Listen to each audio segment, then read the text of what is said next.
Ici, on va parler de Mozart, l'initié solaire de la musique divine. Mozart n'était pas un prodige mondain, c'était plutôt un messager vibratoire. Le génie n'était pas seulement musical, il était rituel, ésotérique et transcendantal. Tout le monde connaît Mozart pour sa virtuosité, sa précocité, sa légèreté magique. Mais ce que les gens ne savent pas, c'est que Mozart était un initié, un franc-maçon authentique, un dépositaire de codes hermétiques dans ses musiques. Sa musique recèle une géométrie sacrée vibratoire, destinée non seulement à l'oreille, mais surtout à l'âme. Manly Pio expliquait que la musique de Mozart n'apaise pas seulement l'esprit, mais elle structure l'être. Mozart qui compose dès l'âge de 5 ans. Ça montre déjà qu'il était spécial. Pourquoi? Parce que sa mémoire n'était pas voilée. Il avait accès aux sphères akashiques. Mozart ne composait pas au sens humain. Il se souvenait et il transmettait. Et sa musique fluide, parfaite, harmonieuse, portait l'empreinte des sphères supérieures. On était très loin des musiques actuelles. Il portait la conscience d'un être venu d'un autre plan pour insuffler l'ordre divin dans le chaos humain.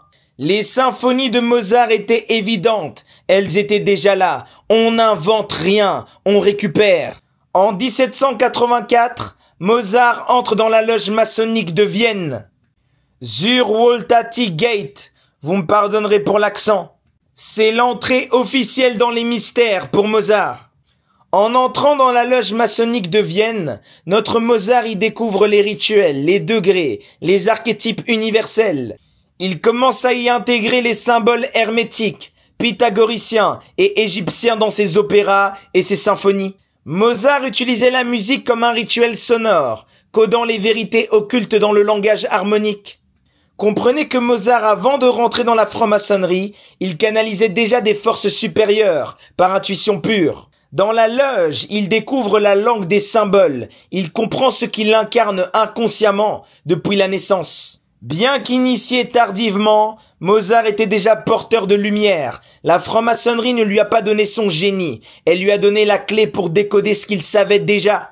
Mozart était une lumière et c'était quelqu'un de pur. Et les francs-maçons ont été furieux qu'il ait commencé à révéler des mystères initiatiques dans la flûte enchantée. La flûte enchantée de Mozart est une œuvre initiatique contenant des symboles maçonniques profonds. Mais elle contient également une critique voilée des dérives et des corruptions de certaines loges.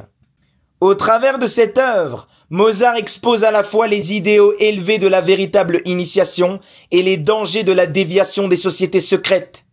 Il parle notamment de Sarastro, figure représentant la lumière maçonnique authentique, opposée à la reine de la nuit, qui incarne, elle, la sorcellerie émotionnelle, l'ignorance ou la manipulation du pouvoir. Il était incroyable. Mozart est mort peu après la création de la flûte enchantée. Bizarrement. La flûte enchantée mettait bel et bien en scène la lutte entre la vraie initiation solaire et les forces inversées, les forces d'involution.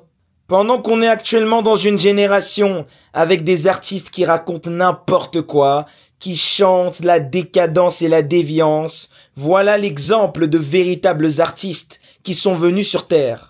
La flûte enchantée de Mozart était une école initiatique déguisée en opéra. Elle enseignait la purification des passions, la maîtrise de soi, l'union des polarités et l'ascension vers le logos solaire. Mozart ne voulait pas être célèbre. Il voulait que tu te souviennes de l'harmonie que tu as perdue. C'était un architecte invisible de la lumière. Ce n'était pas un adorateur des ténèbres comme la majorité des artistes actuels, mais c'était un instrument de la lumière solaire, serviteur des forces de l'harmonie divine.